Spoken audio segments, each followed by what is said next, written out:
चलिए, तो आज की वीडियो के अंदर सबसे पहले तो इसके पिछली वीडियो के अंदर मैंने आपको एंड के अंदर 3 क्वेश्चन दिए थे। सबसे पहले उनके आंसर ये रहे। उम्मीद है कि आपके इसके आंसर सही आए होंगे। अगर सही नहीं आए तो देखिए कि आपने इसके अंदर कहाँ मिस्टेक की और कहाँ पर आपको डाउट रहा और कहाँ पर समझ में नहीं आया, उसे दोबारा समझने की कोशिश कीजिए। तो चलिए आज हम अगला क्वेश्चन करते हैं। चलिए अब हम ये अभाज्य गुणनखंड करते हैं। इस अभाज्य गुणनखंड के अंदर सबसे पहले हमें देखना है कि भाग किस संख्या का जाएगा। अभाज्य संख्याएं होती है हमारे पास 2, 3, 5, 7, 11, वैसे तो और भी हैं, फिलहाल इतनी काफ़ी हैं। सबसे पहले देखिए क्या इसके अंदर 2 का भाग जा रहा है, 2 का भाग जाएगा या नहीं। ये देखने के लिए हमें उसके एंड वाला नंबर देखना है कि अगर किसी के एंड में 0, 2, 4, 6 या 8 इनमें से कोई नंबर है तो उसके अंदर 2 का भाग चला जाएगा, वरना उसमें 2 का भाग नहीं जाएगा। इसके एंड में 3 है, इनमें से कोई नंबर नहीं है तो इसके अंदर 2 का भाग नहीं जाएगा। 2 के बाद नेक्स्ट संख्या है 3। 3 के लिए सिंपल रूल है, संख्याओं को जोड़ दो। 343 है, 4 3 7, 7 3 10। 3 के बाद में 10 नहीं आता तो 343 में 3 का भाग नहीं जाएगा। इसके बाद 5, एंड में 5 है तो 5 का भाग दे दो, वरना 5 का भाग नहीं देंगे। 5 के बाद नेक्स्ट संख्या है 7। 7 का रूल थोड़ा बड़ा है तो हमें उस रूल के अंदर जाने से अच्छा है कि आप 7 के लिए सिंपल भाग करके देख लीजिए कि 343 7 के भाग देने पर कितना आ रहा है। 7 चौक 28, पीछे बचा 6, 7 नम 63, नीचे 0 बचा, मतलब 7 का भाग पूरा पूरा जा रहा है। 7 का भाग देंगे। वैसे तो उत्तर हमें मिल गया यहीं पर कि 49 आएगा, लेकिन फिर भी इसमें देखते हैं कैसे आएगा। क्या 7 के बारे में 34 आते हैं?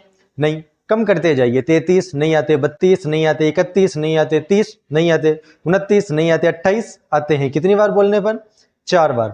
7 चौक 28, लेकिन लिखे हुए 34 हैं। 6 बच गए, वो 6 कहाँ पर जाएंगे? 6 लगेंगे अगली संख्या के पीछे। 63, 7 के बारे में 63 9 बार बोलने पर आते हैं। 7 नम 63। इसके बाद 49 में किसका भाग जाएगा? एक बार हमने बड़ी संख्या का भाग दे दिया 7, तो अब इससे छोटी संख्या का तो नहीं जाएगा। 7 का चला गया तो अब 7 से पीछे 5, 3, 2 का तो नहीं जाएगा। अगर हमने शुरुआत छोटी संख्या से भाग देकर ऐसे शुरुआत की है ना, जैसे भी हमने यहाँ की है, तो अब 7 का जाने के बाद वापस 5, 3, 2 का भाग नहीं जाएगा। अब हम वापस एक बार 7 का ही देख लेते हैं। अगर 7 का नहीं जा रहा तो फिर हम 11 का देखेंगे।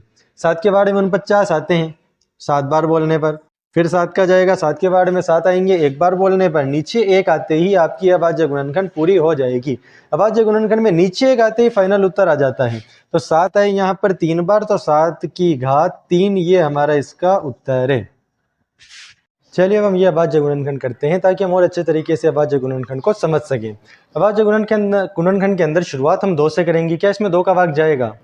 नहीं, इसके अंदर 2 का भाग नहीं जाएगा। क्यों? क्योंकि इसके एंड में 3 है। 2 का भाग उसी में जाता है जिसके एंड में 0, 2, 4, 6 या 8 इनमें से कोई एक संख्या हो। इसके अलावा किसी में 2 का भाग नहीं जाएगा। 2 के बाद नेक्स्ट संख्या है 3।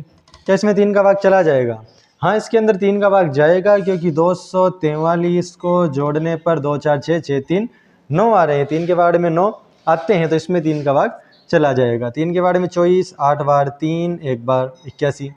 क्या 81 में 2 का भाग? 2 का तो अब जाएगा नहीं, 3 का एक बार हम जवा चुके हैं, तो अब 3 का इसमें ट्राई करके देखते हैं। 3 के बारे में 8 2 बार, 8 नहीं मतलब 8 से कम 7, 7 से कम 6, 6 2 बार, 3 दूनी 6, लेकिन लिखे हुए 8 हैं, 2 बच गए। 2 को अगली संख्या के पीछे लगा दीजिए 21। 3 के बारे में 21 7 बार। अब 3 का जवा चुके, 2 का तो जाएगा नहीं, 3 का देखते हैं। 3 के बारे में 27 आते हैं, हमें पता है, सीधा 3 का जवाब दो। 3 के बारे में 27 9 बार, फिर 9 में 3 का, 3 के बारे में 9 3 बार, 3 के बारे में 3 1 बार। जैसे ही नीचे 1 आएगा आपकी अभाज्य गुणनखंड पूरी हो जाएगी। ये इतनी आसान अभाज्य गुणनखंड है, लगभग हर क्लास की बेसिक के अंदर ये काम आती है। उम्मीद है कि अभाज्य गुणनखंड आपको समझ में आ गई होगी। फिर भी अगर कोई डाउट बच गया तो आप डिस्क्रिप्शन में दिए गए नंबर पर भी पूछ सकते हैं, और कमेंट सेक्शन के अंदर भी आप हमसे दोबारा ये सवाल पूछ सकते हैं, जहाँ पर भी आपको डाउट है या जो समझ में नहीं आया हो।